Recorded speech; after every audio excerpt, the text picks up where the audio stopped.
आ जाओ भाई, शुरू करते हैं कहानी। भाई प्रिंटर वाले आजाद आ गए, पेपर आ गए तुम लोग के? प्रिंटर वाली आवाम के पेपर आ गए। जी सर। आ जाओ आ जाओ। अमीर होना भी मुश्किल है यार, ये तो रोजाना प्रिंटर पेपर निकालना पड़ता है। अच्छा जी। लेकिन मैं समझ सकता हूँ, मैं भी तो अमीर हूं ना यार। अच्छा जी। आप आईपैड वाले तो है ना, अरे बहुत। यार बस बस बस, अरे बस बस यार, नजर लगती है यार। अच्छा। तुम ये व्हाट्सएप पे भी कर सकते हो तारीफ, लेकिन चलो तुमने कर दी। ओके, आ जाओ रेडी।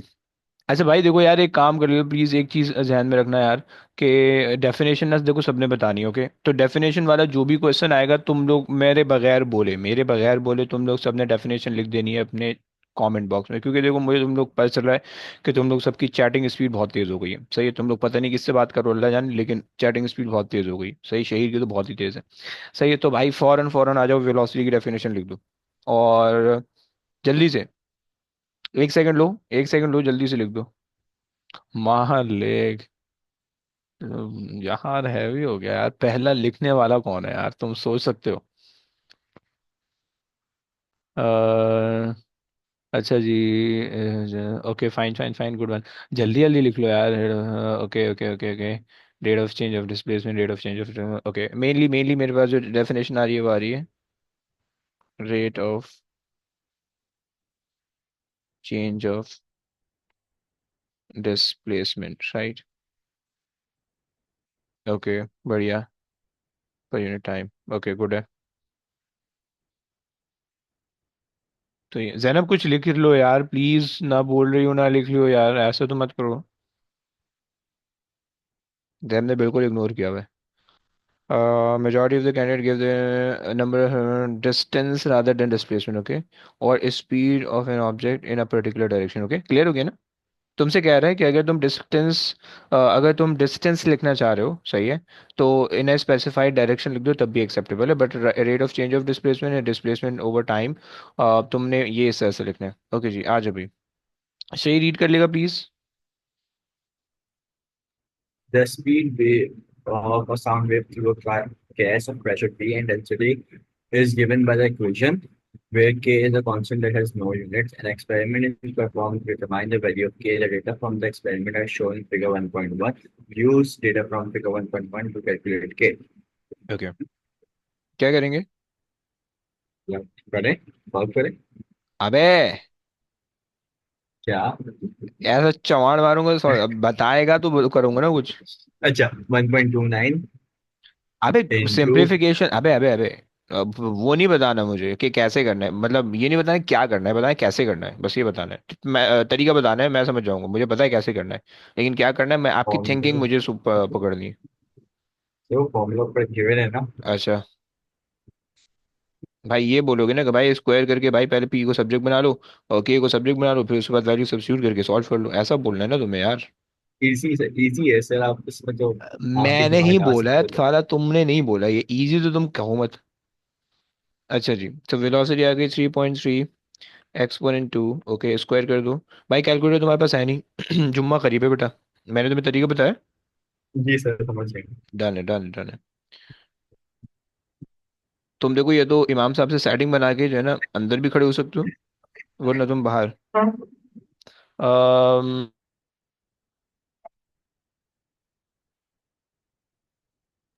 अच्छा जी, आ जाओ भाई। सो डिवाइडेड बाय डेंसिटी हमारे पास आ रही है। अच्छा, ऊपर डेंसिटी है, सॉरी, गलत हो गया गलत हो गया।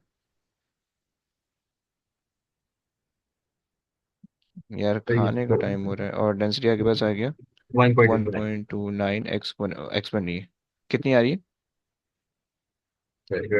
आपको भाई पॉइंट अल्लाह फोर के वन वास्ते, अल्लाह के वास्ते, ओके। वो 0.41, फाइन। ओके जी, आगे आ जा भाई।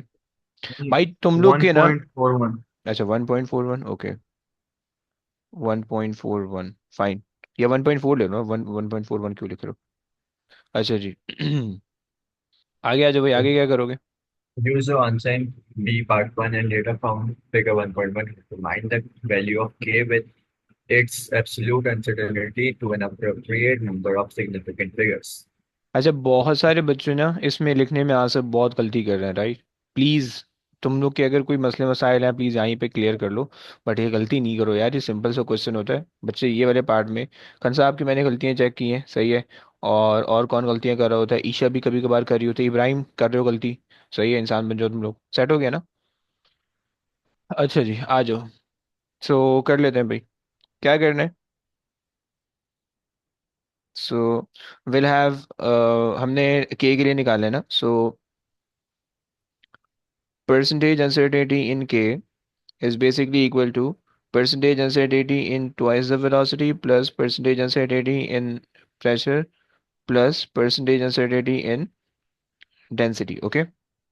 अच्छा, तुम परसेंटेज से परसेंटेज वैसे कैंसिल भी कर सकते हो, सही, क्योंकि हर जगह पे। सो तुम्हारे पास delta k over k is equals to twice the delta v over, अच्छा by the way, sorry sorry sorry, my bad my bad my bad. Cancel नहीं करो, उसने ऊपर परसेंटेज की फॉर्म में दिया हुआ है, मैंने वो देखा नहीं था। परसेंटेज की फॉर्म में दिया हुआ है 324, ओके। ऐड कर दो भाई उठा के, थ्री 12, वेलोसिटी के। सो 2 टाइम्स 3, बोलो क्या बोल रहे 12, हो। +2 + 3, ओके। पक्का। रोकी 3 4 आ हाँ, रही है। 4, 12 नहीं आएगा ना मेरी जान, ज़्यादा आएगा। सो बस 6, 10 थ्री। और 12, ओके। 7, ओके फाइन, 9 आ रहा है वहाँ से। अच्छा अच्छा, मैं कुछ अच्छा, बोलता हूँ आप मानते नहीं है। अरे सॉरी यार, सॉरी। सो ये हो गई ये 12%। ऐसा नहीं, देखो अभी ये होशियारी कर रहे हो तुम। और इंटू 100, सही, इंटू 100, ओके। सो निकाल दो भाई, डेल्टा के इज, भाई ये आंसर आएगा ना, सबने लिख के बताना है मुझे कमेंट्स में, सही है। 12/100, ओके, इंटू, मतलब फाइनल आंसर तुम लोग किस तरह से लिखोगे, 1.4, ओके।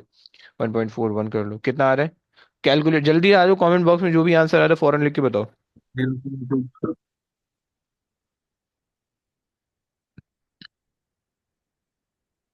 मेरे पास जो आंसर आ रहा है डेल्टा के का, वो आ रहा है 0.1692। हाँ जी, कैसे लिखोगे। सर ये 0.2। अबे वहां लिख के बता आंसर में। अब अबे अनसर्टेनिटी का नहीं, बताओ पूरा, बताओ पूरी वैल्यू के साथ लिख के बताओ। ईशा तुम्हें शर्म आनी चाहिए, अभी तक तुम इतनी बड़ी हो गई हो लेकिन तुम्हें नहीं नहीं सर, मैंने सुना नहीं, मैं सिर्फ आंसर बता रही थी, मैं बताती हूँ आंसर का। ये वाले उसमें, ये वाले उसमें कैसे लिखोगे तुम। हाँ वो बता रही हूँ। हम्म। इब्राहिम ने सही लिखा है, मुबीन भाई कह रहे हैं, मनाहिल ऐसा लिख रही है, अच्छा मनाहिल। शहीर भाई भी ऐसा लिख रहे हैं, ओहो। अच्छा जी, गुड है गुड है गुड है। सही है सही है। खंसा ने ऐसा लिखा है, .2, ब्रो ब्रो ब्रो ब्रो। जरा क्वांटिटी भी लिख दो यार, क्वांटिटी के बारे कैसे पता चलेगा। .2 सही। हसाम कहाँ हो तुम, आसपास हो, पास पास हो, साथ साथ हो। सर अभी प्रिंट हुआ है मेरा, अभी बैठ। अरे यार, तुम आप पुराने जमाने के लग रहे हो तुम। कायदे आजम से उधार लिया था क्या प्रिंटर। जी जी। अरे यार, और फिर तुम दुबई आ गए और फिर जो है ना, कायदे आजम तो निकल गए। अच्छा जी। 0.2 गुड हो गया, 0.2 एंड 1.4, राइट। तुम्हें पता है कि this quantity should contain 1 dp, and the same number of dp should be right here, and the same number of power, same power of 10 should be right there, okay. तुम यहाँ पे अगर देखना चाहो तो तुम यहाँ पे देख भी सकते हो कि बहुत से बच्चों ने, a significant number of candidates calculate the correct percentage uncertainty in absolute uncertainty, only the strongest candidate gave the value of k to the correct number of significant figure and the absolute uncertainty to one significant figure. Okay. There was a large minority who did not demonstrate the clear understanding of the meaning of the percentage uncertainty. Many of these candidates confused with the fractional uncertainty and percentage uncertainty. Some candidate attempted to determine fractional uncertainties by combining the values of the quantities and their uncertainties using the variety of incorrect method. A common misconception was to determine the fractional uncertainties by calculating. For example, the density is this. Okay, fine. दोबारा दोबारा कर रहे थे वो, fine, चलो आ जाओ। अरे कहाँ निकल गए हो, ये रहा आ गया आ गया। ओके जी। आज भाई कोई रीड करने वाला हमारे पास है। जैनब बहुत दिनों बाद आई, जैनब से करवा लेते हैं। जैनब प्लीज रीड कर लोगी यार। Plug X slides along a horizontal frictionless surface towards the stationary blocks Y, as illustrated in figure 2.1. Bro क्या There हुआ are हुआ no है गले के resistive साथ? forces. ये सर खराब है, ये ऐसा ही है? पार्टी वार्टी सर चल रही खराब है? हो गया। अरे यार अच्छा, तो टाइपिंग करने में देर क्यों लग रही है इससे फिर? अच्छा ओके ओके ओके फाइन, आगे आ जाओ, रीड कर लो। क्यों मसला नहीं, अगर मसला है देन फाइन, अगर प्रॉब्लम है तो कोई मसला नहीं है। अगर पढ़ सकती हो देन फाइन, क्या कहती हो? सर पढ़ लेते। ओके ओके, डन है डन है। There are no resistive forces acting on block X as it moves towards block Y at time t equals 0. Block X has momentum 0.4 kilogram per meter second, meter per second. A short time later, the blocks collide and then separate. The variation with time t of the momentum of block Y is shown in figure 2.2. Okay perfect. Okay, so this is the momentum of the block Y, which is initially stationary. So you can see that okay, till 60 second it was stationary, and then from this to that point, there's a change in momentum, which means they both come in and make a contact, and then after the collision, or after they yani after X loses contact with Y, so Y is moving with 0.5 velocity in the certain direction. Okay. अच्छा जनाब, चलो fine. अच्छा मुझे velocity ने momentum क्या क्या? 0.5 momentum से move कर रहा मोमेंटम, मोमेंटम, हाँ जी हाँ जी, सॉरी गलती हो गई। अच्छा जी। अच्छा क्या मुझे ये बता सकती हो जैनब कि इसका ग्रेडियंट क्या बताएगा, इसका एरिया क्या बताएगा? हाँ जी। Gradient give force. Very good, and area? For now nothing. Okay, चलो आगे आ जाइए। डेफिनेशन आगे बेटा, डेफिनेशन आगे लिख दो बेटा, जल्दी जल्दी डेफिनेशन लिख दो। ये शायद तुमसे इससे पहले तुमने कभी भी नहीं देखी हो, मोमेंटम की डेफिनेशन नहीं देखी हो तुमने कभी भी। डेफिनेशन लिख दो प्लीज, क्विक।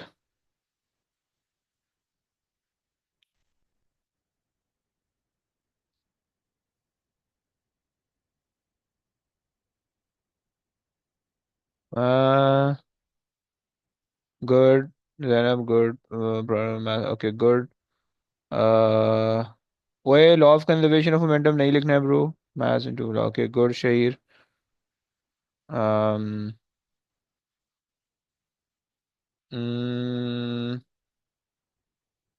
ओके गुड हो गया, सही है mass, okay. Okay good good good good, product of mass, okay fine, good good good fine. Mass into velocity, यार मास इनटू वेलोसिटी तुम कह रहे हो, कुछ बच्चे मास इनटू वेलोसिटी कह रहे हैं, बट तुम ना सेफ साइड पे रहने के लिए तुम ये कह सकते हो कि भाई product of mass and velocity. Okay. अच्छा किसी एक ने मुझे दिखा था कि mass into change in velocity लिखा है, चेंज इन वेलोसिटी मत लिखना please. Okay, mass into velocity, okay देख लेते हैं इसकी डेफिनेशन, देखते हैं कि एग्जामिनर क्या चीज एक्सेप्ट कर रहा है। ओके, क्वेश्चन टू हम करें ना, हाँ। Majority of the candidate gave the correct definition for the momentum. A minority of the candidate gave the term law of conservation of momentum, which is not applicable here. Okay, देख लो बंद check करो। Okay आ जाओ, और इनकी definition जो है bye the way, look, velocity is equals to, sorry, mass into velocity. Okay fine, momentum is mass into velocity। अच्छा देखो, if there is something जो कि like momentum जैसी है, so you can also write mass times velocity, okay, this is also acceptable by the way, okay, but if somebody is writing m into v, this is not acceptable, okay, please keep in mind, if you're defining a quantity, okay, using the formula, then you have to mention all those quantity name, okay, clear हुआ? तो ये कर लेना, okay fine. आगे आ जाओ भाई, Sir, बोलिए बोलिए। when is it allowed to like use the formula to define the thing? Mainly हर जगह पे होता है, मेनली मतलब जो जब आप क्वांटिटी डिफाइन करो ना, कोई भी ऐसी क्वांटिटी की जैसे कि जिसका कोई ना कोई मतलब जो किसी दो क्वांटिटी के प्रोडक्ट या क्वेश्चन से मिलके बन रही होती है, तो सही है। बट मसला ये है कि it is less common that the examiner or that the marking key quote this type of thing. okay, मतलब जो है ना, वो आपको, अब जैसे अभी ऊपर हमने वेलोसिटी की डेफिनेशन लिखी कि rate of change of displacement, right? So अब डेल्टा वी, डेल्टा या चेंज इन डिस्प्लेसमेंट तुमने लिखा, फिर divided by change in time अगर तुमने लिखा, सो अब वो इस तरह की चीज लिखता नहीं है, सही है? So it's better to say this way, but if somebody is writing that way, then you have to mention each and everything, right? And it is acceptable by the way. सही है। तो खैर, Okay. मतलब मैंने अभी आज तक कभी भी इसका कोई डिस्करेजमेंट नहीं देखा है एग्जामिनर की तरफ से, from the examiner report, right, on writing this thing. सही है ना? ओके, आगे आ जाइए please. Okay. Use figure 2.2 to determine the time interval over which the blocks are in contact with each other. Okay bro, कौन सा time दिख रहा है आपको, कांटेक्ट वाला? इसमें वो gradient है ना, sync स्लोप स्लोप वाला, गुड हो गया। सही है। टाइम ऑफ कांटेक्ट आ रहा है 60, सॉरी 40, वेरी गुड। आगे आ जाइए please. describe without calculation the magnitude of the acceleration of block y from time t equals 80 to time t equals 100. Hmm, And without any calculation which mean increasing decreasing या constant. Okay, सो क्या कहेंगे आप? Any idea? 80 to 100 is constant acceleration how do you know? वो तो like, because hmm, it's a straight line है, increasing constantly. okay bro, you can say that ke, a straight line showing the force, the resultant force, and since the resultant force is constant, which means the acceleration is also constant, right? Clear na? But yes, good. Constant, and after that zero because the gradient is zero. Fine, let's move on. Use figure 2.2 to determine the magnitude of the force exerted by block X on block Y. Okay, what you do? Sir ये ऊपर वाला The question है, formula दोबारा repeat करना। ये वाला भाई, जी, क्या क्या बताऊं इसमें? ये आपने कैसे एक्सेलरेशन फाइंड किया? मैंने एक्सप्रेशन, ब्रो मैंने एक, देखो ना, change in momentum over time का ग्रेडियंट आपको फोर्स बता रहा है, राइट? अब जी, आपको ये पता है, अ, अब आपको ये पता है कि भाई force is constant because the gradient is constant in this portion, right? So gradient is constant, तो force is also constant. F equals to m a से सोचोगे, तो अगर फोर्स कांस्टेंट है, मास तो कांस्टेंट ही है, मास तो नहीं चेंज होता कभी भी, सही, बहुत कम रेयर केसेस होते हैं, तो एक्सेलरेशन भी आके वो कांस्टेंट आ जाएगी, राइट? समझ लो ना, बस मैंने ऐसे सोचा। सही हो गया। जी सर। गुड So हो गया। why is it 40 milliseconds, the content time? Okay, why it should not, or maybe what you're thinking the content tab would be 20? 20, which 20, and which 20 by the way, from this to this point or from where to where, from which point to which point? I think 0 to 20. But what about the rest of from 20 to 60? Why you're not considering the portion that is still looks like the same, it's not changing, so why not considering that? No idea. So then why 40? Hmm? Sorry. Then why are we taking 40? Okay, look, basically, initially y is stationary, okay? If this is the portion, this portion is basically telling you that your momentum is zero, okay? Momentum zero mean velocity zero, velocity zero mean object is not moving, okay? So इसका मतलब है कि this portion shows you the object is not moving, okay? The first thing, right? Now the second thing, uh this portion is actually showing you the object is start moving, okay? And when something start moving, so it required some sort of force or something that make it start moving, right? So for that, over here, the force, the only possibility of the force is when X makes contact with Y, okay, and there will be the contact force by the X onto the Y in this direction, okay, and this force will make it move, okay, and we are saying we are considering that force is constant in magnitude, and that's why it will start moving. And when there is a force, there will be the acceleration produces the change in velocity, and the change in velocity produces the change in momentum, okay. And since the force produces the acceleration, meaning the velocity is increasing, so your momentum will also increase. So this portion is basically showing you the increase in velocity, which is possible when there is a force applying on the object, right? Okay, and force is applied when there's a contact between the object, right?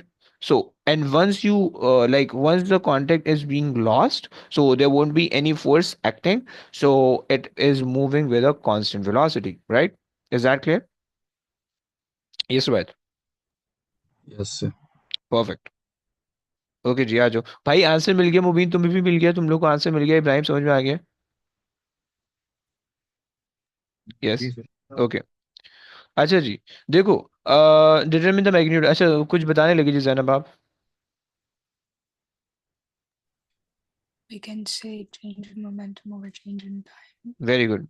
Or you can also say that उन्होंने कहा they're saying use the figure 2.2. So if they're saying use the figure 2.2, then mention the quantity or mention the characteristic that guide you the force, okay, which is the gradient. Okay, so gradient gives you the force.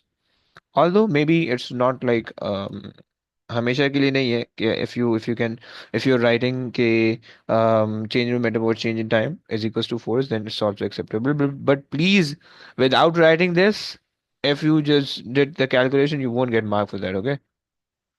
So you have to write one of the thing first. Okay, so the gradient is 60 millisecond and 0, and okay, fine. So 60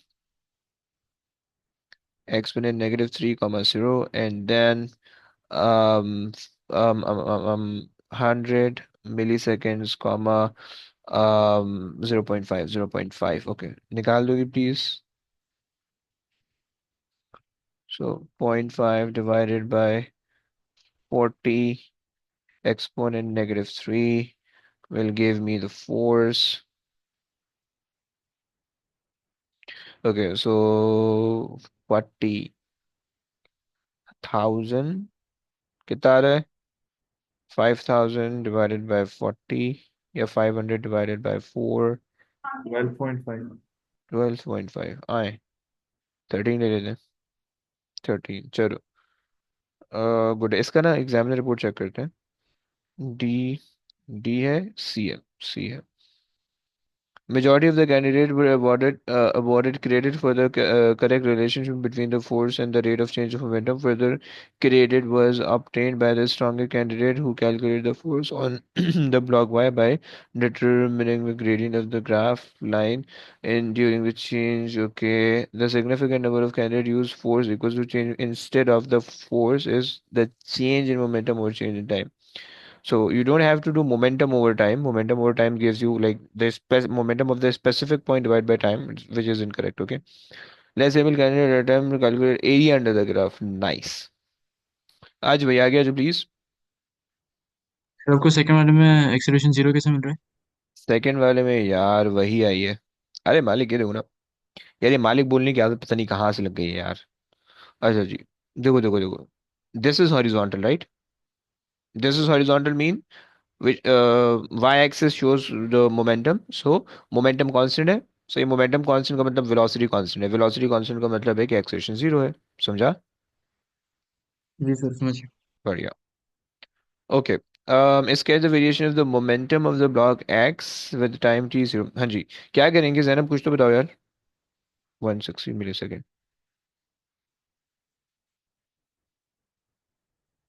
hmm. It's gonna have like the same pattern as this. है नहीं bro, it's moving with 0.40 momentum initially till 60 second, okay, so यहाँ पे तो आ जाएगा ऐसा, right? अब आप कहोगे कि हमें कैसे पता चल रहा है कि 0.60 मिली सेकेंड तक वो ऐसा मूव कर रहा है, उससे पहले नहीं टकरा रहा? So basically this these two things make one system, right? So अगर y x से नहीं टकरा रहा तो x y से भी नहीं टकरा रहा होगा, राइट? सिंपल सा सेंस है, सही है। सो आपको ये ग्राफ से ये शो हो रहा है कि y is making contact with x at 60 milli after 60 millisecond, right? So x should also make contact with y after 60 millisecond. Okay, fine. अच्छा जनाब, एक और चीज, इन्होंने 3 नंबर दिए हुए, इन्होंने 3 नंबर दिए हुए। After the collision bro, after the collision कहाँ तक बना दें जनाब? जनाब आफ्टर द कोलिजन कहाँ पे बना दें? It should decrease अबे to लेकिन कितना negative कितना? something. एम ही तुक्का, यानी एम ही कोई भी Yes, लाइन बना दे? अबे ऐसे I नहीं कर think सकते। until negative 0.1, हाँ कितना? negative 0.1 maybe. क्यों क्यों मे भी क्या मतलब? क्योंकि कैसे? उसके बाद से स्ट्रेट लाइन बनानी होगी ना। अबे नहीं नहीं नहीं, लेकिन ये आप 0.1 आ कैसे रहे हो? सर वो दूसरा 0 से क्योंकि पॉइंट ब्लॉक फाइव वाई भी तो यहाँ तक आ हाँ नहीं नहीं नहीं, दोबारा अबे एक मिनट रुक मुबीन, मैं पूछता हूँ, तुम बे जरा आप बताओ क्या बोल रहे हो? से, क्योंकि वहां तक ब्लॉक वाई भी तो। यार नहीं, सही कैसे बता सकती हो बगैर रीजनिंग के? सर वो आपने कहा था सिस्टम कंजर्व करना है ना। हाँ तो फिर उससे मतलब वो आप अप्लाई कैसे कर रहे हो यहाँ पे? मुझे वो जानना है बस। आप बता सही रहे हो, बट वो कैसे बता रही हो, मतलब अप्लाई कैसे कर रही हो? कुछ भी बोल दो यार।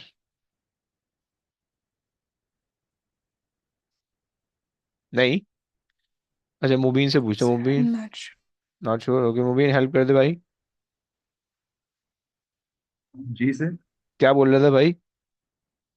वो मैंने कहा था वो जो ब्लॉक हुआ है उसका 0 से 0.5 तक जा रहा है तो पॉइंट हम्म। फाइव का डिफरेंस है। अच्छा तो इंक्रीज हो ऐसा रहा है तो पूरा डिक्रीज होगा ना 0.5। डिक्रीज अगर क्यों होगा नेगेटिव।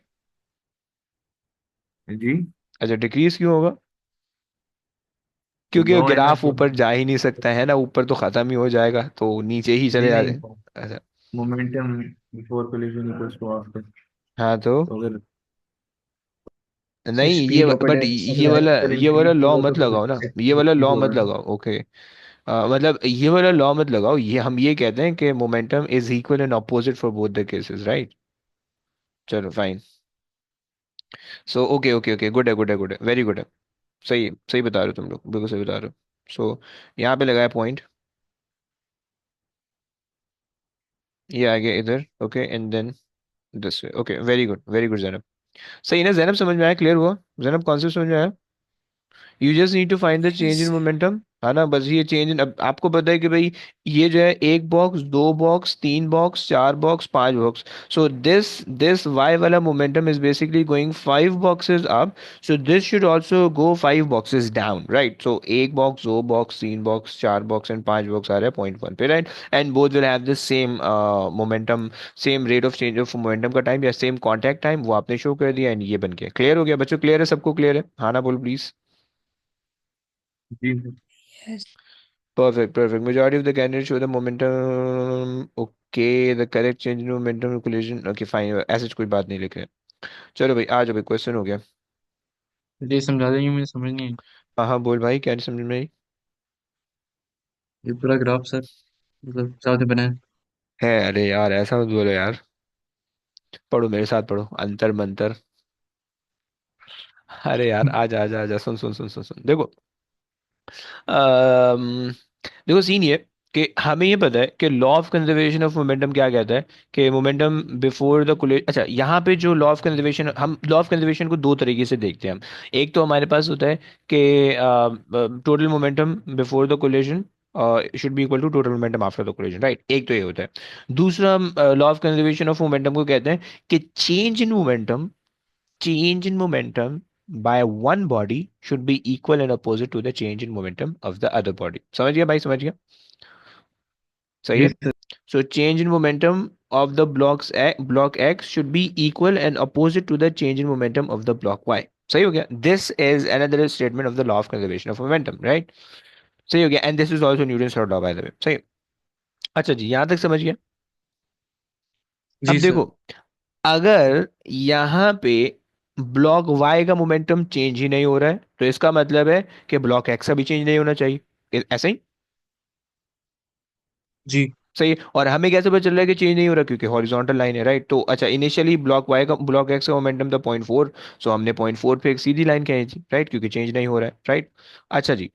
अब हमें पता है कि उसके बाद चेंज आया, क्योंकि भाई लाइन इंक्रीजिंग दिख रही है हमें. सही है. तो जितने का चेंज वाई में आया है उतने का चेंज एक्स में ले आओ, राइट. वाई में कितने का चेंज आया, एक्स एक्सिस से कितना ऊपर गया, रेफरेंस रेफरेंस जहां पे पहले था वहां से कितना ऊपर गया, 1 2 3 4 5. ओके. इसको तुमने कितना नीचे जाना है, क्योंकि इक्वल एंड अपोजिट था, तो इसको नीचे लेके जाओगे. सो 5 नीचे ले आओ. 1 2 3 4 5 आ गया, 5 नीचे आ गया. जी सर। सेट हो गया. अच्छा जी, अब तुम्हें कैसे पता चलेगा कि भाई तुमने यहाँ तक खींचना है, यहाँ तक खींचना है, यहाँ तक खींचना है, कैसे पता चलेगा, राइट. तो उसके लिए हमें ये पता है कि भाई कांटेक्ट टाइम दोनों का सेम है. मतलब जब ये इसके साथ चिपका हुआ होगा, तो ये भी इसके साथ चिपका होगा. देखो, गलत बात नहीं सोचना, देखो तुम. ओके. सही हो गया. So they both will contact for the same amount of time, right. अच्छा जी. तो अगर इसके लिए 40 60 से 100 मिली सेकेंड तक का टाइम है, तो इसके लिए भी, यानी एक्स के लिए भी 60 से 100 मिली सेकेंड तक का कांटेक्ट टाइम होना चाहिए, राइट. यहां तक आपने बता दिया. एंड देन इसका हॉरिजॉन्टल मोमेंटम है, लाइक इसका मोमेंटम चेंज नहीं हो रहा है, तो इसका भी चेंज नहीं होगा. सीधा सीधा खींच दिया. समझ गया. हाँ ना बोल भाई. जी sir. Very good.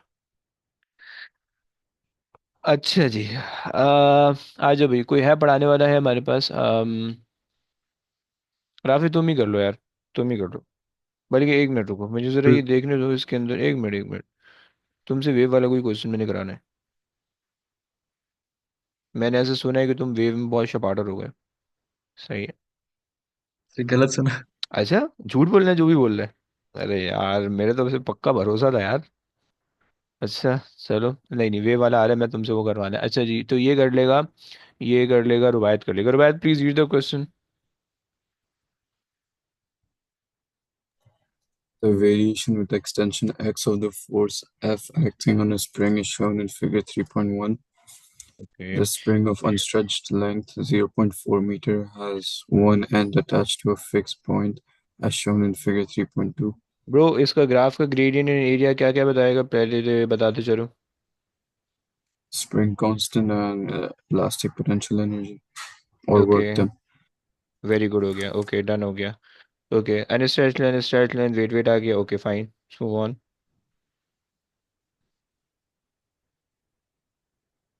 A block of weight 2.5 Newton is then is then attached to the spring.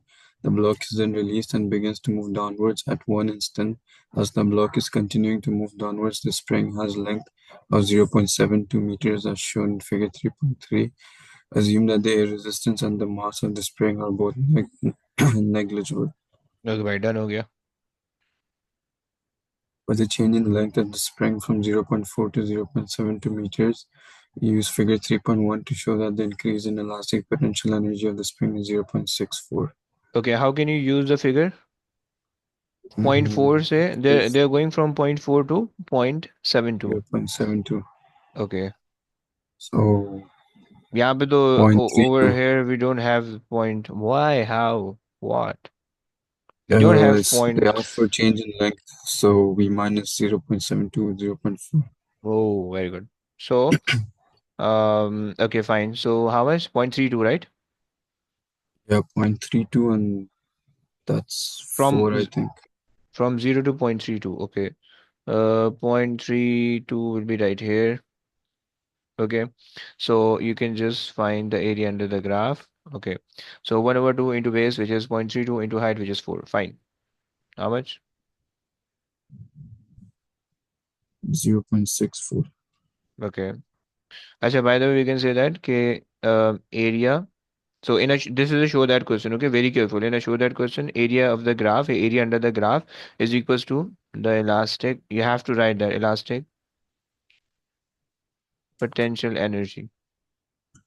Okay, and then 1 over 2 into F is 4 into 0.32. You were saying 0.64. Acha, just checking the Exam report really quick. Majority of the candidates show that the increase in elastic potential energy using area under the graph, a significant number use this. For the latter method, the answer obtained dependent on the value used in the graph. K. Many use a small range of the change in the force or choosing the point. Okay, and then obtain inaccurate value for K. Okay, fine, fine, fine. Not they're not mentioning. Okay, let's move on.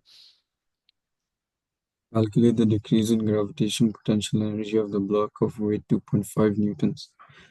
Okay, MGH. mg. Okay, GPE equals to GP equals mg. to MGH. Okay, so mass is 2.5 with Equal weight. Okay, and what will be your height? Sir will bull be भाई 0.32, good I think. जी भाई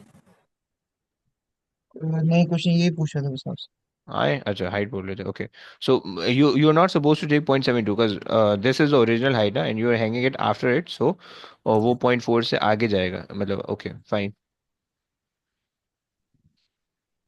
okay how much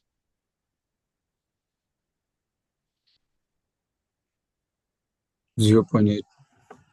0.8 okay 0.80 fine let's move on. Use the information in A1 and your answer need to determine for the instant when the length of the spring is 0.72 meters, the kinetic energy of the block. Oi, boy. What you do for the kinetic energy?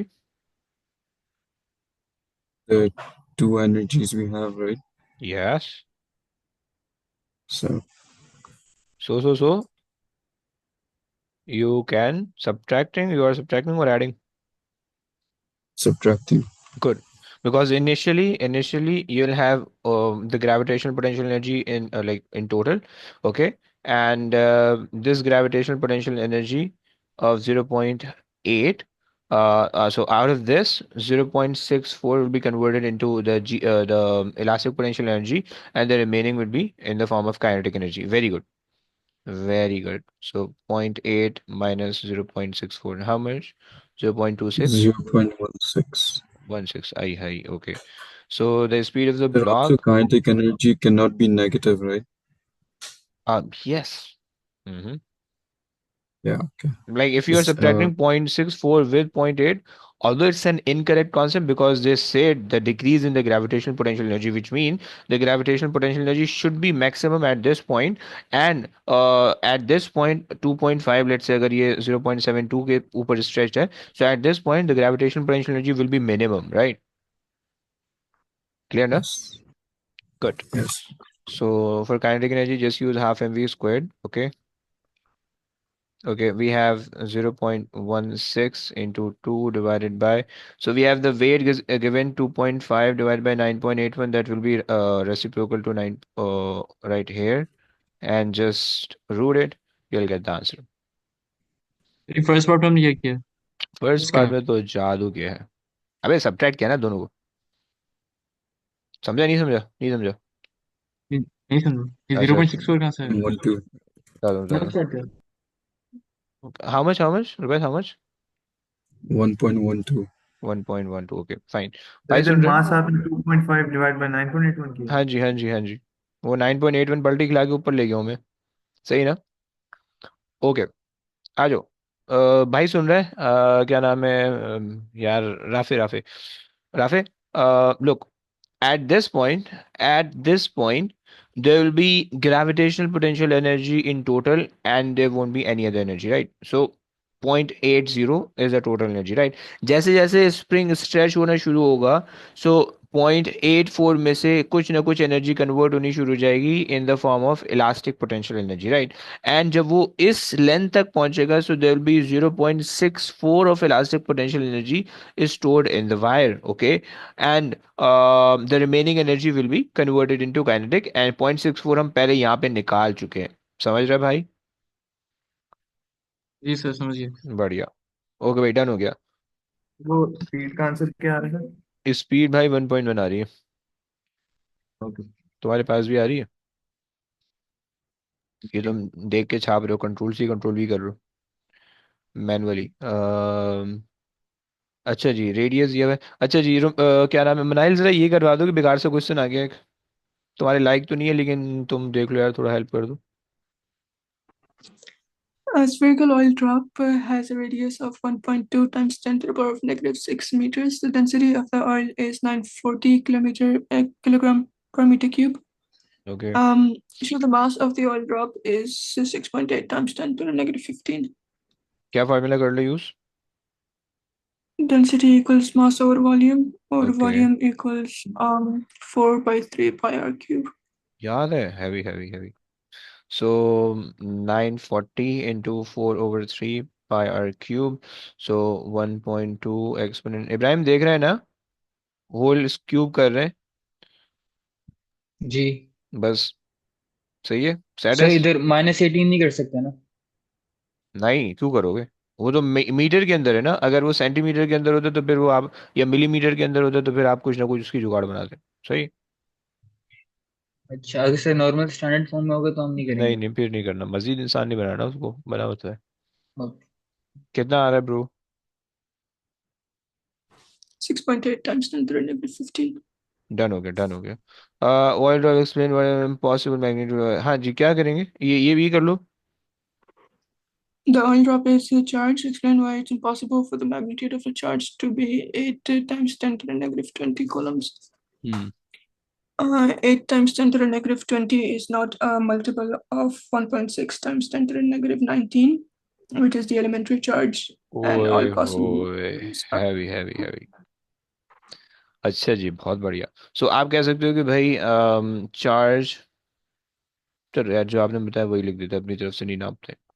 सो आपने बताया कि भाई at this value is not the multiple of the elementary charge, which is 1.9. Okay, you can also say that while the charge exists in discrete amount. Okay, सही हो गया, बढ़िया। चलो भाई आ जाओ, बाकी हम A2 में दिखाएंगे आपको। सही है, चलो आ जाओ भाई। इमाम साहब कहाँ गए भाई? आ जाओ भाई, राफे आ जाओ बेटा। जी सर। रीड कर लो please. A loudspeaker oscillates with frequency f to produce sound waves of wavelength. The loudspeaker makes n oscillations in time. State expressions in terms of some or all of the symbol f, lambda, and n for the distance moved by a wavefront in time. अल्लाह अकबर, गंदी गंदी चीज दे दी ऐसी, तो तुमने कभी waves भी chapter में नहीं देखी होंगी। Okay,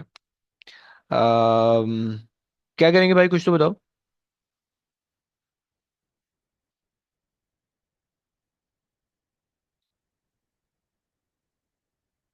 hello 1 2 3 mic testing. Sir सोच रहा हूँ। अरे यार, अच्छा, सर जवाब सोच रहे हैं क्लास स्टार्ट करने का, भाई जल्दी करो यार।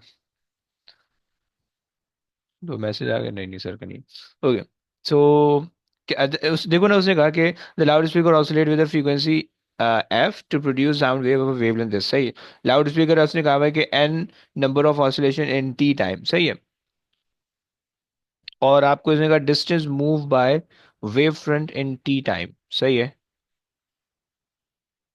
Okay, so let's say if you have a time frame. अच्छा, किसी को आंसर आता है इसका? एनीबडी, एनीवन, कोई ट्राई कर रहा है? किसी ने आंसर निकाला? Yes boys and girls, anyone? क्या होगा इसका? हाँ, F lambda. F F lambda क्यों कह रहा है? वो तो स्पीड दे देगा नहीं, क्या बोलता जी, है ना? तो कोई इधर और? फ्रीक्वेंसी को n से डिफाइन कर रहे हैं। डिस्टेंस स्पीड इनटू टाइम है, तो इस हिसाब से देखेंगे ना। स्पीड इनटू टाइम, आई, अच्छा, ओके। देखो देखो देखो, अगर आप ऐसे सोचो ना कि भाई let's say this is a t amount of time, okay, and we have like the waves passing, okay, in t amount of time, we don't know how many waves are there, but let's say this is 0 and this is the t time, okay, and the number of oscillation over here is n, okay. We don't know the number of oscillation but the number of oscillation over here is n, सही है। जो कि यहाँ पे भी आपको दिख रही है तकरीबन एक दो एंड ढाई वाई करके कुछ दिख रही है, राइट। अच्छा, and you know that the length the distance by the one wave is just lambda, right. So the distance by the one wave is lambda. Okay. Okay. And we have n oscillation of those lambdas. Okay. So you can do n times lambda. Okay. That will give you the total distance traveled in that amount of time. Okay. भाई समझते हो? Please बताओ यार, थोड़ी गंदी सी चीज है ये। यस, कुछ सर तो एक बोलो दफा यार। जी रिपीट सर। कर। भाई समझ गया। Okay okay. ओके ओके, करता हूँ। और किसी को नहीं आई? अच्छा जी, देखो मैं ये कह रहा हूँ कि भाई मेरे पास जो है ना, लेट से मेरे पास ये टाइम फ्रेम है, सही है। यहाँ जीरो से स्टार्ट हो रहा है, टाइम फ्रेम एंड हो रहा है टी पे, सही है। And let's I have number of wave in this time frame, सही, like this, the number of wave in this, okay. We don't know कि कितनी है, हमें यहाँ पे दिख रही है 1 2 2.5, okay, but we are saying कि भाई अच्छा, एक चीज कि यहाँ से यहाँ तक का डिस्टेंस अगर मैं आपको दे दूँ, लेट्स से 3 तो Mubeen, can you tell me the total distance from 0 to t? Yes. 7.5। 7.5, 3 6 7, हाँ सही, ओके ओके। सो आपने क्या किया, आपने ये किया the wavelength times by the number of wave present, ऐसे ही किया मुबीन, ऐसे ही किया। जी सर। मैंने भी ऐसे ही किया, सेट है ना? जी जी। ओके बढ़िया। ओके जी। अच्छा जी, उसने कहा कि भाई state and expansion, okay, the time T, time T के लिए क्या करोगे भाई?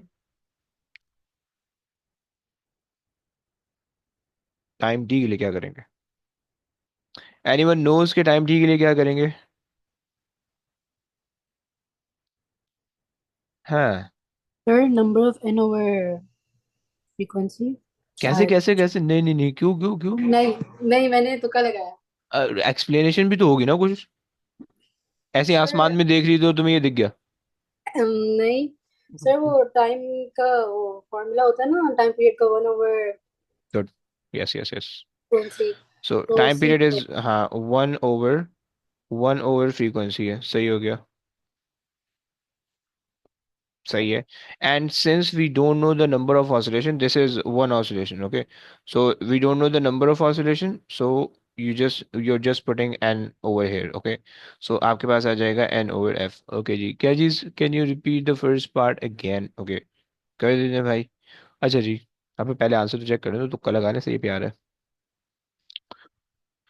सो n lambda n n over f, अरे भैया हैवी यार, वेरी गुड। ओके, सो रिवायत, देखो, over here, if let's say the wavelength of this wave is mentioned as 3, okay, okay भाई, अरे यार ईद मुबारक हो गई है तो। so Yes, the sir. Yes, sir. okay, so the wavelength of this part is, let's say, 3, okay. So if we have like 2.5 waves right here, okay, 2.5 waves, okay, and if I multiply this 2.5 waves with 3, so I'll get 7.5, yes. Yes. Okay, now this 2.5 is basically the number of oscillation that is present in between this time, okay, yes, and 3 is the lambda, right?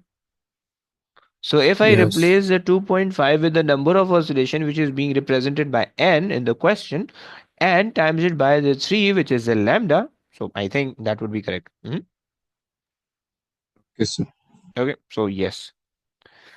Second part यार छोड़ना है, second part अजीब सा है यार। अच्छा सुन लो, so scene ऐसा है कि हमने ये कहा कि भाई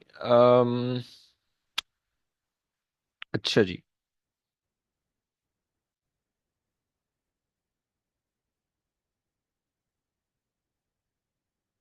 okay, so if we have an oscillations, so यार लेकिन मैं इसको और अच्छे से कैसे समझा सकता हूँ? टाइम पीरियड हमें नहीं निकालना है, so n oscillation in t amount of time, okay. So हमें पता है कि भाई फ्रीक्वेंसी का मतलब ये होता है कि हाँ हाँ हाँ, कैसे यार क्रॉस मल्टीप्लाई कैसे करूँ? अम सही है.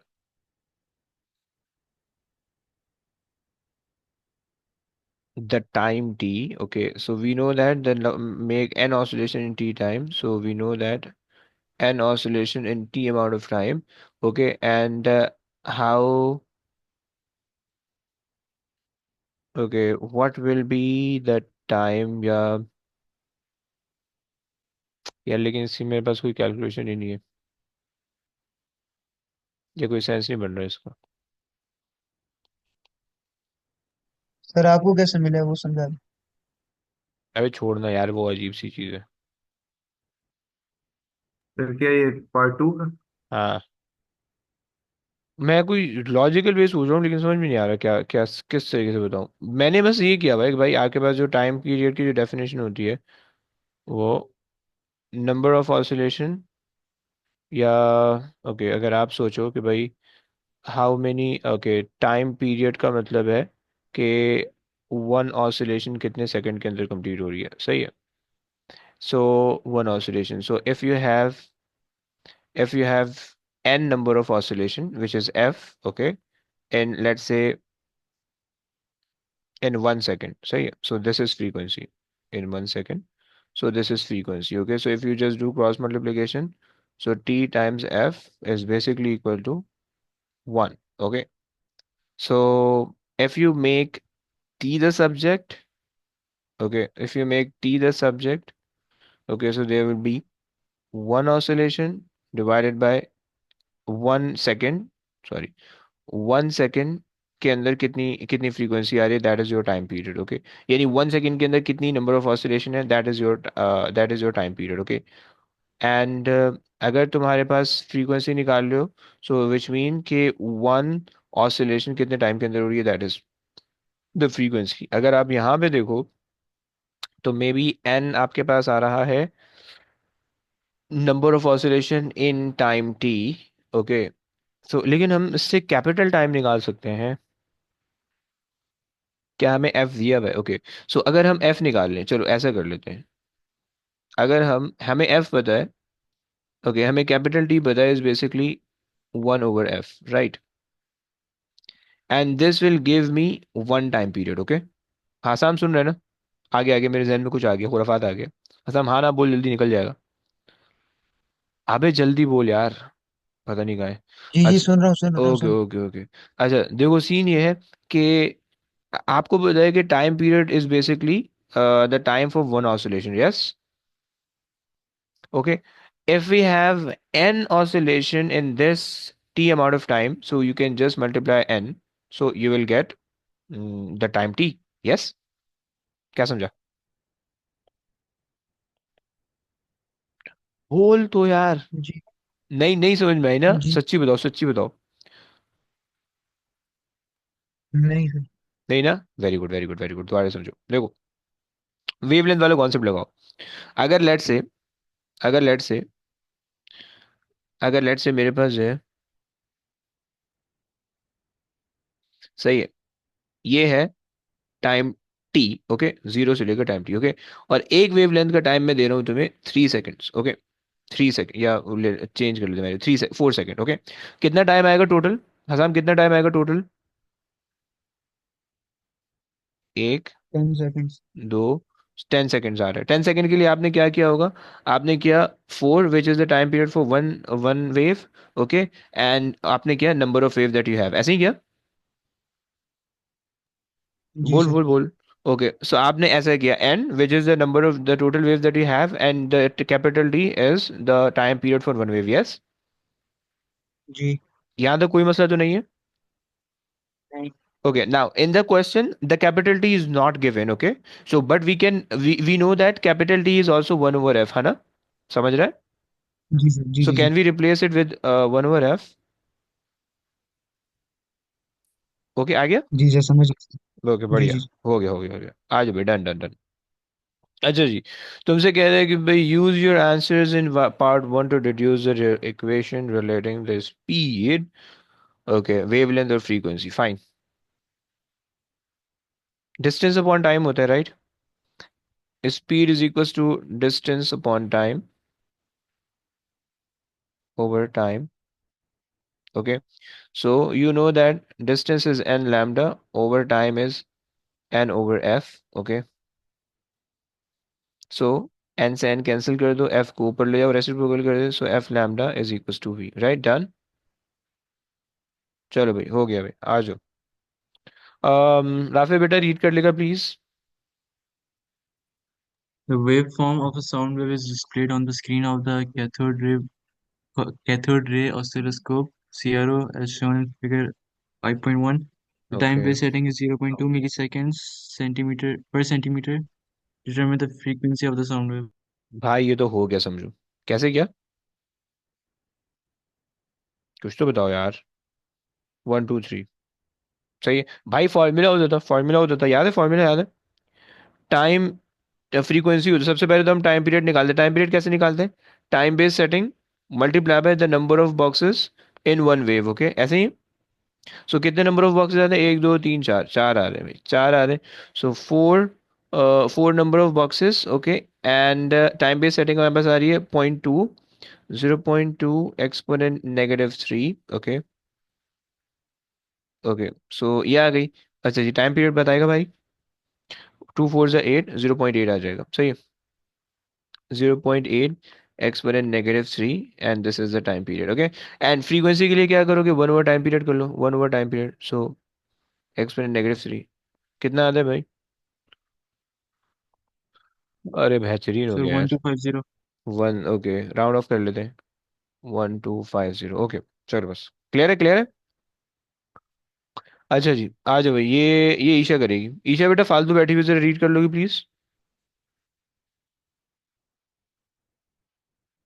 देखो, फालतू नहीं बैठी हुई थी ईशा, कहीं निकल गई, इधर उधर निकल गई। तो और कौन है? मनाइल से करवा लेते हैं। मनाइल बेटा रीड कर लो। Two sources S1 and S2 of sound waves are positioned as shown in figure 5.2. The sources emit coherent sound waves of wavelength 0.85 meters. The sound detector is moved parallel to the line S1 S2 from point X to point Y. Alternate positions of maximum loudness and minimum loudness and maximum L and minimum loudness Q are detected as illustrated in figure 5.2. Perfect. So S1x is equal to S2x, distance S2y is 7.4 meters. Explain what is meant by coherent waves. Coherent, जल्दी से आ जाओ भाई, definition लिख दो, क्या क्या लिखोगे?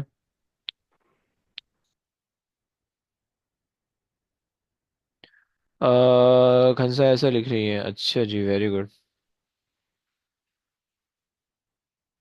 अच्छा जी, कांस्टेंट फेज डिफरेंस भाई, कांस्टेंट फेज डिफरेंस किन दो चीजों के बीच में होगा? दो इंसानों के बीच में, दो जानवरों के बीच में, एक इंसान एक जानवर, किसके बीच में होगा? Good good good.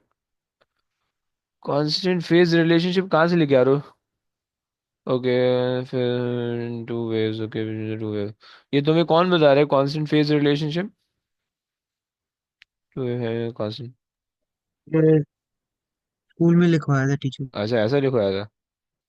अच्छा। अ, गलत है। अब यार मैंने कभी देखा नहीं है, तो कांस्टेंट फेज टेक्निकली जो सेंस बन रहा है, कोई गलती नहीं है। Wave in the same phase, wave in, ओए bro, you are not, this is not allowed, okay. Waves in the same phase differences is not allowed. This definition is incorrect, okay? Wave with the same phase difference or wave in the same phase difference is an incorrect definition, okay? So you have to write um, waves, waves with constant phase difference, okay? Let me show you the examiner report. We are doing question number 5, okay? So okay, the significant number, sorry, there was significant number who gave the correct answer, अबे भाई, okay. Okay, the considerable number gave incorrect statements such as a wave having the same phase difference. देख रहे हो? रुबायत रुबायत रुबायत रुबायत, सही है। Yes, sir. Okay, so you are not allowed to say the wave with the same phase difference. Okay, you have to say wave with a constant phase difference. Okay, or the wave are in phase. These are the two incorrect terminologies. Okay, like the two wave cannot be in phase but can be coherent. Okay, चलो भाई आ जाओ भाई. कौन है भाई पढ़ने वाला कहाँ गया भाई? State the phase difference between the two waves arriving at the position in minimum loudness. So that is the closest minimum loudness Q, which is closest to X. आंख बंद करके बता सकती हो, आंख बंद करके. अच्छा नहीं, सॉरी सॉरी सॉरी, नहीं आंख बंद करके नहीं बता सकते, गलत हो जाएगा. क्या होगा? Zero. क्यों? अबे मैंने बोला ना S1Q equals S2Q. एस, अबे एक मिनट एक मिनट, पक्का नहीं यार, देखने में तो कुछ नहीं और लग नहीं रहा है. नहीं. Yeah. अबे देखो ना, 180 180 कैसे नाप रहा है भाई? कौन सा इंची टेप है? डी हाँ, स्ट्रक लिखो। Very good very good very good very good. So देखो ना, देखो x is the central maxima. Okay, और this one is the central maxima. उन्होंने कहा कि नियरेस्ट वाला बता दो, बराबर पड़ोसी के बारे में बताना है. सही है. So that is 180 degree in out of phase. Okay, clear हुआ? मनाल क्लियर हुआ? वो अगर मैक्सिमम का Just पूछते तो वो 0 डिग्रीज होते हैं ना। कौन नहीं, ये वाला एल, ये वाला एल के लिए 360 लिखते ना. अगर इसी का पूछ रहे, अगर इसी का कहते तो फिर वो 30 लिखते. यस. सर अगर वो दूसरे क्यू का पूछते हैं तो 540 होता। इसका हाँ जी 540 होता, बिल्कुल बिल्कुल. ईशा क्या बोल रही हो? अरे ये 180 क्यों होगा? है ना? तो तुम्हें क्या लग रहा है कि क्या होना चाहिए? ये कुछ भी नहीं लग रहा. हम्म, मतलब तुम्हें ऐसा क्यों लग रहा है, यानी लाइक आपको ये समझ में नहीं आता कि क्यों है, या आपको लग रहा है कि ये नहीं होना चाहिए, इसके अलावा कुछ होना चाहिए? नहीं, मुझे ये समझ में नहीं आया कि क्यों है, क्या हम्म. ये are we taking it as वो 360 है जो दूसरा वाला है, तो उसकी हाफ, लाइक जो क्यू है वो उसका हाफ होगा, सो हाफ इंटू 360 पर वो 180 हो जाएगा। है, देखो देखो देखो, ऐसा सिंपल सा सीन है. देखो उसने कहा हुआ है कि state the phase difference between the two waves arriving at the position of minima. सही है. उसने मिनिमा कहा हुआ है, तो इसका मतलब है डिस्ट्रक्टिव इंटरफेरेंस है. 360 तो पॉसिबल नहीं है. 180 का ऑड इंटीजर मल्टीपल होगा, यानी 13579, इसमें से कोई एक होगा. यानी 180 इंटू 1, 180 इंटू 3, 180 इंटू 5, 180 इंटू 7, इनमें से कोई होने वाला है. सेट हो गया? अच्छा जी. क्योंकि मिनिमा है. सही है, मिनिमा के ऊपर ऐसे ही होता है, 180 का फेज डिफरेंस उसके ऑड इंटीजर मल्टीपल का आता है. सही है. अच्छा जी, अब आपको ये बताया कि भाई this is the central order. Okay, central bright fringe. Okay, central bright fringe की जो बराबर वाला होता है वो डार्क फ्रिंज है, और फिर उसके बाद जो है वो फर्स्ट ब्राइट फ्रिंज है. सही है. और आपको पता है कि जो ब्राइट होता है वो जीरो पे होता है, जीरो ऑर्डर पे या 0 डिग्री पे होता है. देन जो नेक्स्ट ब्राइट स्पॉट होता है, right, this one will be at 360, this one at 720, right. और जो फर्स्ट डार्क स्पॉट है, अगर आप रट्टा लगाना चाहो, so that will always be, आप कह सकते हो 180. सही है. And this will be 3 times of 180, right, and the other one would be 5 times of 180, right. समझिए. हम्म। सही हो गया, क्योंकि डिस्ट्रक्टिव है मैंने तो क्वेश्चन डिस्ट्रक्ट. में बोलो, कौन बोल रहा है? मैंने क्वेश्चन में बताया कि एल सेंट्रल है। देखो सेंट्रल हमें पता कैसे चलता है, दो S1 S2 के बीच में होता है, वो सेंट्रल वाला होता है. समझ रहे हो ना? अगर तुम्हें, अगर चलो उसकी डिस्टेंसेस दोनों के S1 और S1L तक के डिस्टेंस जो है ना वो सेम हो जाए, होने चाहिए. नहीं, S1 S2 से Y तक का S1 से X तक का डिस्टेंस दिया हुआ है, और S2 से Y तक का डिस्टेंस दिया हुआ है. नहीं नहीं नहीं दिया हुआ. सो ऑल दो, लेकिन तुम्हें पता, क्योंकि स्लिट के बीच में जो भी लाई कर रहा होता है ना सेंट्रल ऑर्डर, वो आपके पास मैक्सिमा होता है. क्लियर हो गया? वो सेंट्रल मैक्सिमा होता है. क्लियर हो गया भाई? This is the rule, always the rule. Okay, Mubeen समझ गया? जी। ओके, ये समझ गई, प्लीज बोलो. यस। Sir okay. 540 भी लिख सकते हैं ना। 540 नहीं लिख सकोगे बेटा, 540 एक्सेप्टेबल नहीं है. 540 यहाँ के लिए. देखते हैं क्या लिख रहा है वो. सर हाँ, उन्होंने वो भी कहा हुआ ना, S1X is equals to S2X, तो की बस जो नहीं पार्ट ना, वो डिफरेंस होगी वो अलग जीरो अलग है. X1X is not equal to, ऐसा बोला हुआ क्या? इज इक्वल टू S2X, तो फिर वो सेंट्रल में फॉर्म हो रहा है लेकिन पार्ट कहाँ डिफरेंस पे, अबे जीरो। कहाँ पे बोला हुआ है ऐसा? सर द वो S1 and S2 from the X point to, from point X to Y alternate position, नहीं ऐसे तो नहीं कहा हुआ. सर लिखा हुआ है ना, distance S1X is equal to distance S2X, तो वो बीच वाला ही आएगा ना फिर। वहाँ पे पाथ डिफरेंस 0 हो जाएगा। अच्छा अच्छा, सॉरी ये बोला ये हुआ है। हाँ हाँ सॉरी सॉरी, यस यस ये बोला हुआ है। सही सही, पार्ट डिफरेंस जीरो हो गया, फेज डिफरेंस 180, फेज डिफरेंस जो है वो भी जीरो का हो जाएगा, राइट। और वो आपको पता चल गया सेंट्रल है, सही हो गया। चलो क्लियर हो गया। आ जाओ भाई, आगे आ जाओ। सर वो सर जब आपका Determine मैसेज आ गया। ओके ओके, बस ये क्वेश्चन करके फिर निकल लेना। Okay. determine the distance S1y. S1y, fine. S1y तक ही आ रहा है, फाइन। क्या करेंगे, कोई idea? Phase difference equals path difference over lambda times 360. What, phase difference path difference को एक साथ ही रिलेट कर दिया, कैसे? Mm-hmm. Formula. सर नहीं था। हाँ क्या बोलो बोलो। मैंने इस पे किया है 7.4 माइनस एक्स हम्म। ओवर वेवलेंथ जो थी 0.85 इंटू 360, और एल पे हमारा वो फेज डिफरेंस 720 आएगा, तो मैंने वहां से निकाली थी। अच्छा पता ऐसा नहीं नहीं सही करा, है या नहीं। वैल्यू क्या आ रही है, आंसर क्या आ रहा है? सर हम उधर n की वैल्यू निकाल सकते हैं ना, और हमारे अबे पास अबे लैम्डा भी अबे है। पहले टू टाइम्स मेरे को तो सॉल्व करने दो पहले, सारा तुम लोग मेरे से आगे कैसे भाग रहे हो? 2 मिनट दे दो। अच्छा जी, मनाइल आप क्या बता रही हो कि S1x, S1x और -S2x, सही है, S2x, एस सॉरी X1y ना, S1y -S2y is equals to the path difference. Okay, और हमारे पास जो पाथ डिफरेंस है, वो बाय द वे हमारे पास होना चाहिए 1 2, सॉरी 1, तो 2 लैम्डा का होना चाहिए पाथ डिफरेंस, सही है, 2 लैम्डा का।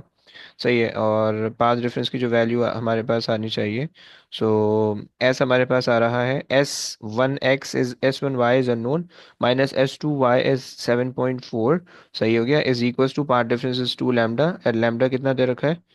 लैम्डा कुछ दिया हुआ है ना, wavelength is 0.85, sir zero point two eight lambda five कैसे आया बात दिख रहे हैं? आए ब्रो, यहाँ पे 0 लैम्डा का पार्ट डिफरेंस होता है, रट्टे वाली चीज़ है ना, 0 लैम्डा का पार्ट डिफरेंस होगा, फर्स्ट ऑर्डर पे 1 लैम्डा का फास्ट पार्ट डिफरेंस होगा, सेकंड ऑर्डर पे 2 लैम्डा का होगा, रिमेंबर, भूल गया जी है sir. Mubeen? Okay, and just add कर लो 7.4 प्लस 2 इंटू 0.85, कितना आया?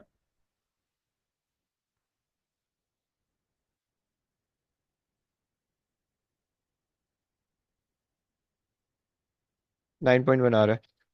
मनाहिल, आप भी ये बता रहे थे? जी। हैं? अच्छा, बहुत सही बहुत सही नहीं, बहुत मैंने सही। वो बस रेशियो लेके किया था ना। क्या मतलब, किसका ratio? Path difference over lambda times 360 will give you the phase phase difference, difference. ऐसा, ओके ओके फाइन। अबे ऐसी सर चीज तो मत सही है बताया मेथड करो ना यार, वो वाला? है ना? हाँ सही सर है। हाँ हाँ सही है सही है सही ओके। है। ओके, आ जाओ भाई, अच्छा जो मैथ्स वाली में जाना चाह रहे हो वो चले जाओ, बस हमारा ये एक क्वेश्चन बाकी है, और फिर बाकी तो बेकार क्वेश्चन है, सही है। आ जाओ भाई, कंसा नहीं करना है, कंसा प्लीज रीड द क्वेश्चन यार।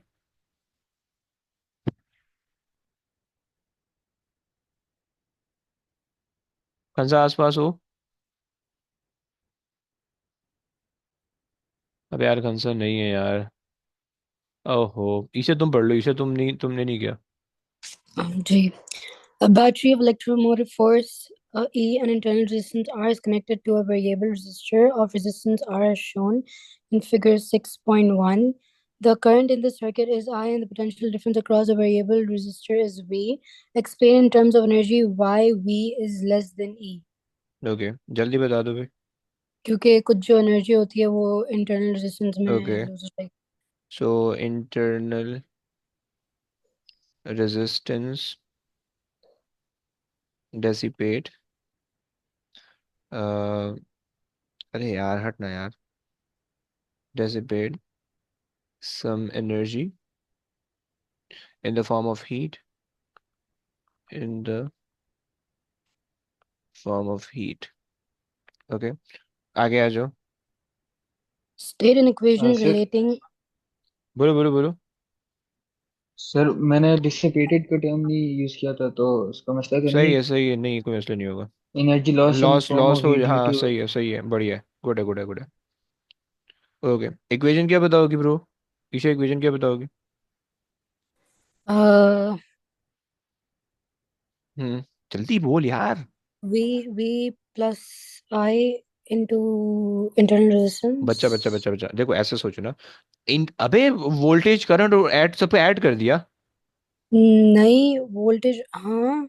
अबे ओए, पागल है क्या? देखो देखो देखो, इसका वोल्टेज, ओके, प्लस इसका वोल्टेज। अच्छा, अच्छा ये वोल्टेज बेसिकली जो आप प्रोवाइड कर रहे हो, राइट, और इसका वोल्टेज होगा लेट्स से वी छोटा वाला r, okay, voltage across hmm, internal resistance, okay. So this is E, this is what you are providing, okay, and they are receiving V plus small v, they are receiving, okay.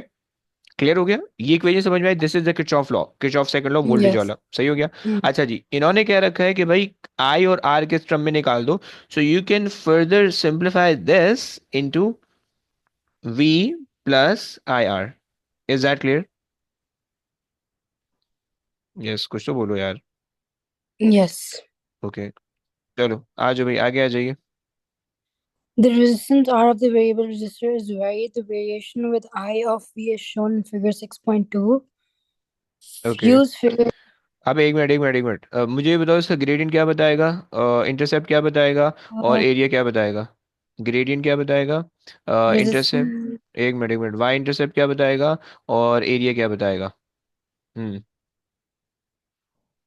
तो resistance बताएगा क्या, gradient. कैसे resistance बताएगा, कौन सी? और you have to resistances, ये बड़ा वाला आर छोटा वाला आर? बड़ा वाला R. कैसे? नहीं, तुक्के लगा रही हो? ये किसी चीज को देख के बोल रही हो? नहीं तो क्या लगा रहे हैं? बच्चा इसको देखना है ना यार, V equals to I R से रिलेट कर लो ना। देखो, अच्छा, हाँ, फिर देखो एक मिनट, देखो उसने बनाया वी को सब्जेक्ट, ये वी है, ये वी है, ओके। सो आप बना लो वी को subject, E minus I R is equals to V, okay. Set हो गया ना? अच्छा जी, अब हम्म, आप अगर इसको थोड़ा सा इंसान बना लें हम, so V equals to minus I R plus E, okay. अगर आप y equals to m x plus c से कंपेयर करो, ये इक्वेशन याद है ना, y equals to, yes. Perfect, okay, plus c, okay. तो इसका मतलब है कि ग्रेडियंट क्या होने वाला है? अच्छा, थोड़ा उल्टा हो गया बाय द वे, आई आई वहां पे आना चाहिए। सो क्योंकि आपने एक्स एक्सिस आपने आई लिया हुआ R. है, ओके। सो आर हो गया, वेरी गुड। सो आर के बाद ग्रेडियंट आ जाएगा आर, ओके। ग्रेडियंट आपके पास आ गया इंटरनल रेजिस्टेंस, समझ में आया? Hmm, internal resistance, okay. And intercept क्या हो जाएगा? E. EMF, EMF, okay, very good. और एरिया आपके पास हो जाएगा पावर, बट एरिया का खैर कोई काम नहीं होगा। चलो आगे आ जाओ, अब देख लो। I use figure 6.2 to explain how it may be deduced that the EMF of the battery is 2.8. EMF of the battery is 2.8, ये देख रही हो? वही, अब देखो Yes. अब आसान हो गया, तो आपको पता है कि इंटरसेप्ट हम्म, से ये आना है, सही है। अच्छा जनाब, सब आप ये बता दो कि भाई इंटरसेप्ट आपको ये बता रहा है, सही है, और उसकी वजह से ऐसा आ रहा है, सही है। हम ये कह सकते हैं कि भाई Y intercept, intercept of the graph shows the EMF or equal to the EMF, okay, uh, EMF, that's it, okay। हाँ जी, वो भी सही है इब्राहिम, आ जाओ आगे आ जाओ। calculate the internal resistance क्या R. करोगी? Gradient निकालेंगे। हाँ देखो, ये पूरा जो क्वेश्चन है ना, ये पूरा क्वेश्चन सिर्फ इस इक्वेशन पे डिपेंड करता है। तुमसे अगर ये इक्वेशन बन गई और तुम्हें इक्वेशन समझ में आ गई, सो ये वाला पार्ट भी वही है, ये इंटरनल रेजिस्टेंस भी वही है, आगे वाली चीज वही है, एवरीथिंग वही है, ओके। तो ये बहुत इंपॉर्टेंट है, और ये ऐसे ना दो तीन दफा में उसने इस तरह से करवाया हुआ है। So whenever they're asking you to make this type of equation, हमेशा उसको y equals to m x plus c से कंपेयर करना है, and then you have to go on and पहले ये सारी चीजें लिख लेना एंड देन मूव ऑन, वरना फिर जो आगे जाके फंस जाओगे, ओके। क्वेश्चन आएंगे ना, तो फिर आपका क्वेश्चन के हिसाब से दिमाग चल रहा होता है, तो फिर आप एक्सटर्नली कुछ नहीं सोच रहे होते हो। यहाँ पे हमने जो है ना अलग से कोने में सारी चीजें लिख ली हैं। अब हम जो है ना जब इसको सोचेंगे तो प्रॉब्ली ज्यादा चीजें सही हो सकती हैं, फाइन। अच्छा जी, अच्छा अब आपने कहा कि भाई internal resistance equals to gradient, okay. Internal resistance is equals to gradient, okay. अरे यार, ग्रेडियंट सही है। अच्छा जनाब, सो आपके पास क्या आ रही है, कोई भी वैल्यू ले लो, स्टार्टिंग की वैल्यू आपके पास आ रही है 0,2.8, एंड एक वैल्यू आखिरी की पकड़ लेते हैं। सही, ये वाली वैल्यू आ रही है। सही है, दैट इज 1.5, 1.5 एक्स एक्सेस आ रही है, कॉमा ये आ गई। सही है, 0.567, 0.7, 0.7, ओके। ले लो, एक ग्रेडियंट ले लो। सो 0.7 minus 2.8 divided by 1.5, how much?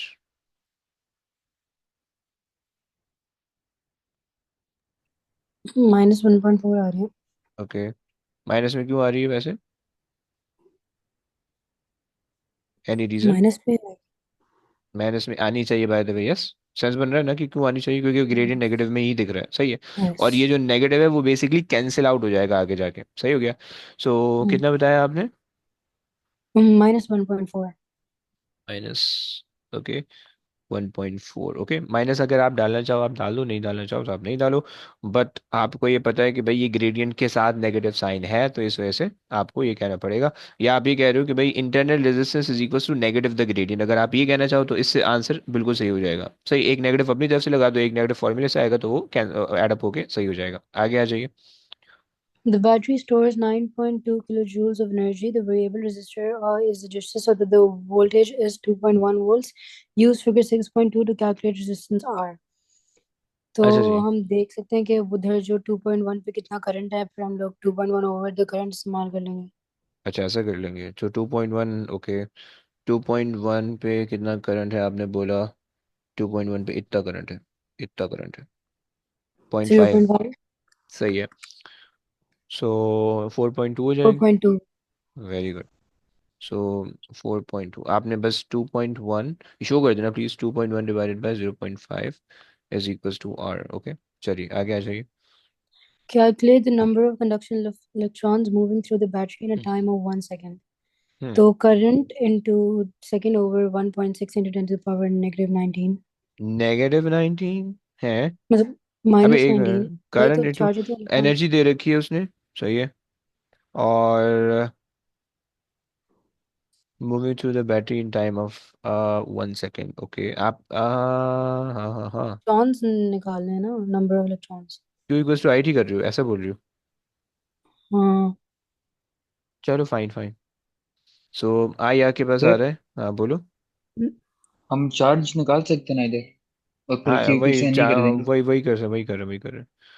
सो 0.5। सही है, यही यही चार्ज आ जाएगा क्योंकि करंट जो है वो 1 है। और आप इसको डिवाइड कर रहे हो 1.6 ऐसे ही। हम्म। एक्सपोनेंट -19 कितना है? सर मैं वो ई बोलो। Equals to V I T वाला कर रहा था, और फिर आई टी को इक्वल्स टू चार्ज, और फिर एनर्जी डिवाइड बाय वोल्टेज। अबे भाई वो आगे अगले वाले पार्ट में करवा रहा है एनर्जी का रिलेशन। जरूरी थोड़ी है कि वो दिया हुआ है तो वही यूज कर लो। 3.1 एक्सपोनेंट 18। 3.1 एक्सपोनेंट 18 इतना आ रहा है। ओके गुड है। सही भी जा रहे हैं। 3 ओके, डन है डन है, बढ़िया। ओके आगे आ जाइए। Determine the time taken for the energy in the battery to become equal to 1.6 kilojoules. Okay, क्या करेंगे? 1.6 किलो जूस बनाना है। अच्छा, इन्होंने 9.2 किलो जूस दी हुई है, राइट। और डिटरमिन द टाइम, क्या कर सकते हैं? अगर हम डिफरेंस निकाल लें इनका। सही है, power is equals to energy over time. सही है, and power is equals to V I. सही है, वी आई। सही है, ये अगर हम होशियारी कर लें, एंड हमारे पास जो एनर्जी इन्होंने दी हुई है, सर एनर्जी का फॉर्मूला यूज कर सकते हैं, IVT। I we T. हाँ वही, मैं भी वही यूज़ कर रहा हूँ, यस मैं भी वही यूज़ कर रहा हूँ। सही है। सो अब एनर्जी आप चाह रहे हो कि भाई कितनी आ जाए, 9.2 से डिक्रीज होके आ जाए 1.6 तक, तो this is a change in energy, right, that you are trying. और इसके कॉरस्पॉन्डिंग टाइम आपको चाहिए, पावर चाहिए, पावर की जगह आप रखिए V टाइम्स आई, ओके। अच्छा जनाब, सो अब ये क्या ले लें भाई? फिर इसे अम, टाइम नहीं चाहिए तो हम VI हाँ को हाँ, किस कर दें? अबे वो कर देना, ये इसको ले आओ, नीचे ले आओ, वी आई। ओके।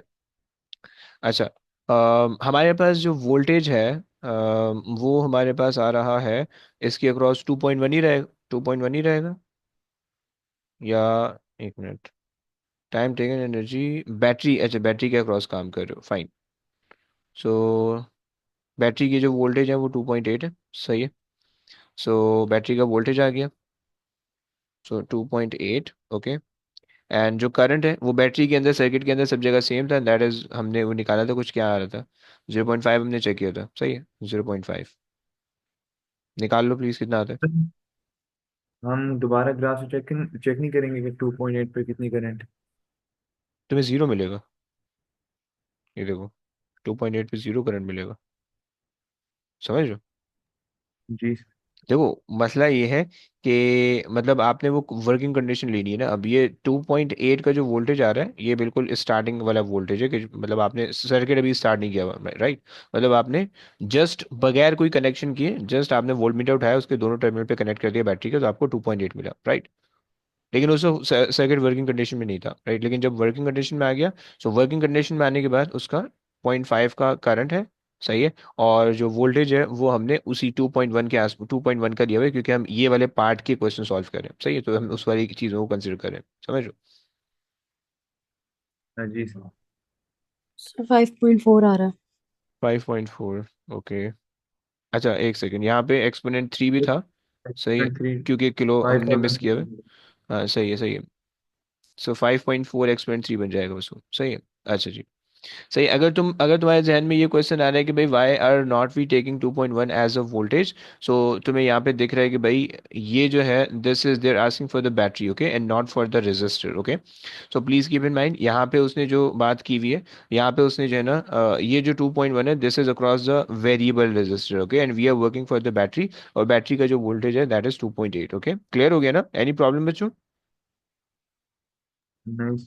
अच्छा जी, सो लास्ट पार्ट आ जाओ भाई। सो one of the results of the alpha scattering experiment is that very small minority of the alpha particle are scattered through angle larger than that. Okay, state what may be inferred by this. अच्छा तुम्हें पता है कि भाई very small का मतलब ये है कि भाई तुम्हारे पास क्या क्या होगा।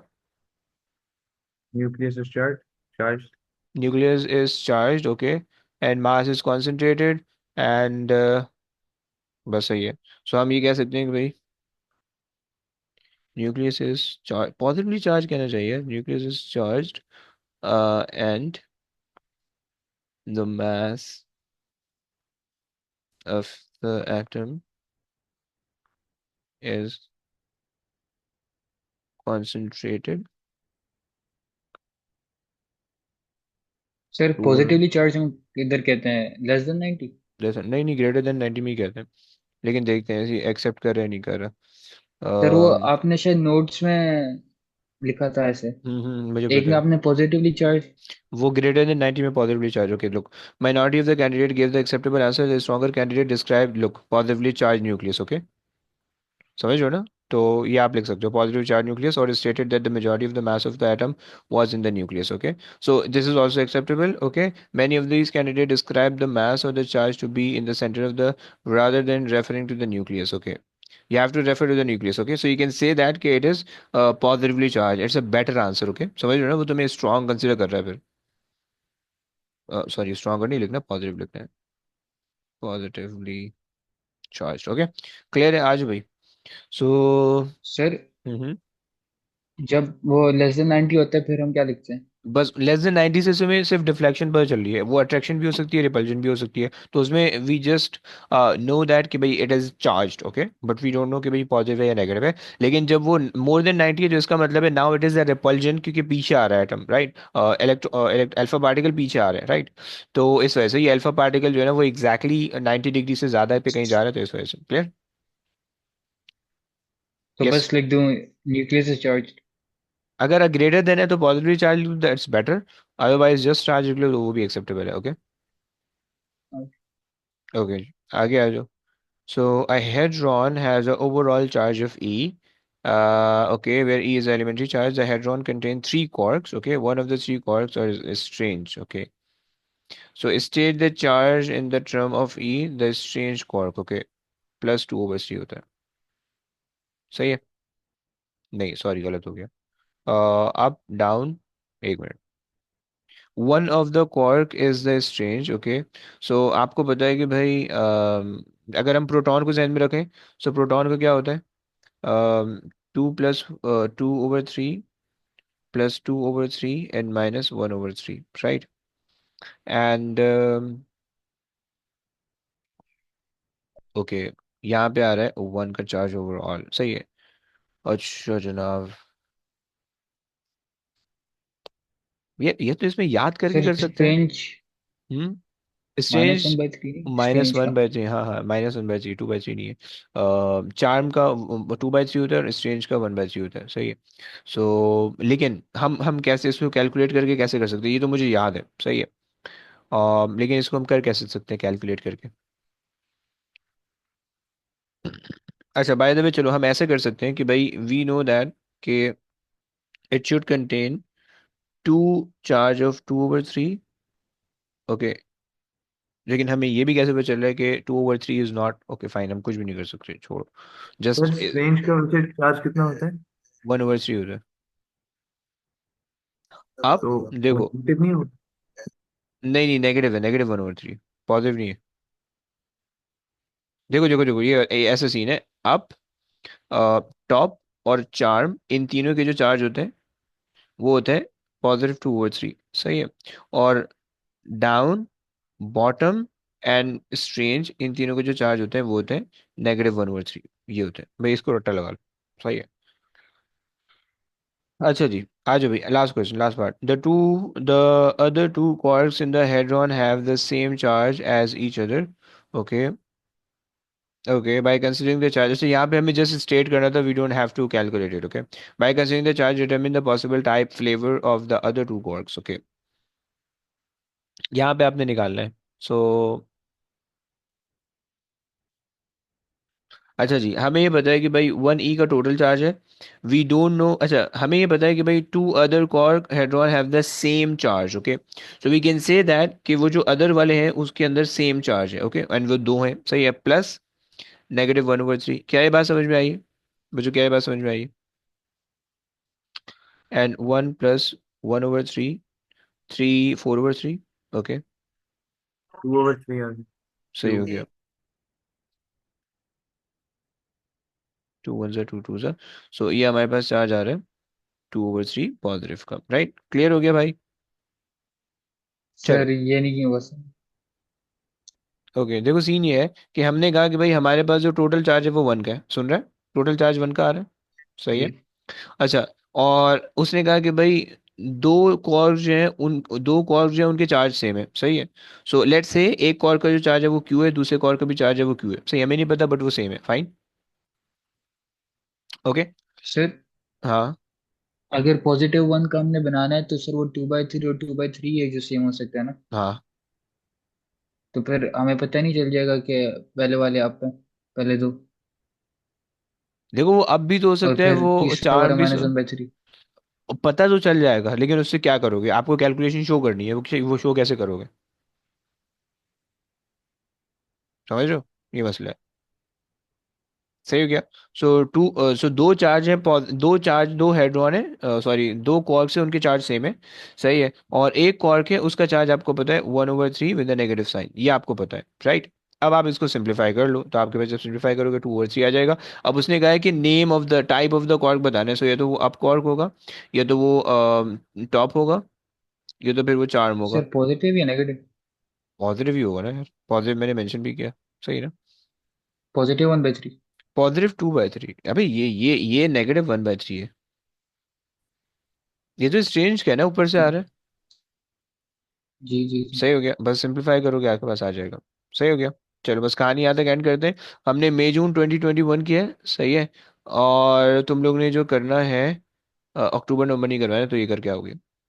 अक्टूबर 2018, 21, सही, ये करके आओगे। सही है, जैसे होमवर्क फॉर टुमारो। सेट हो गया, सर वो चल। ऊपर दिखा दो। चले जी, बस अब आज की कहानी तक दी। अब बाकी इंशाल्लाह नेक्स्ट क्लास में देखते हैं, तुम लोग के साथ मिलेंगे। सही जी। चले। ओके गाइस, टेक केयर बच्चों, अल्लाह हाफिज़।